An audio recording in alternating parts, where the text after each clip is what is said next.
Yego nta bikoresho, nta kamera, nta kuma tugorora amajwi. Yewe nta n'igishoro ufite, ariko ufite telefone yonyine gusa. Ibyo nibyo bivugwa n'umwana w'umukene. Udafite hakura ibikoresho, akavuga ngo nzakora paka mpfuye. Ukajya kumva ikindi kiravuze ngo ukora ngo ukintege, ukora ngo ukintege. Ariko si papa ibyo wabyihoreye. Wareka umwana akikorera kihambi agakora ibyo ashaka, ukareka kumuca intege.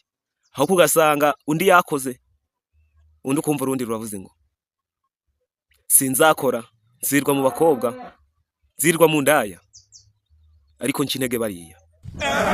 Umunsi umuzajya gushiduka, ubu n'umwana wirirwa ukintege yagafashe. Ahubwo wifuze kwisanga uri gukinana nawe ariko bitashoboka.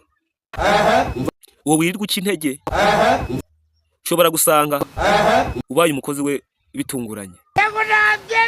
Bidatunguranye ugasanga uri kwirirwa umukwaza ibikapu agiye gushutinga aho bashufite bwo kujamo. Nihagira umuntu gukintege ntukazuyaze kumubwira ko ibyo ukora bigufitiye umumaro.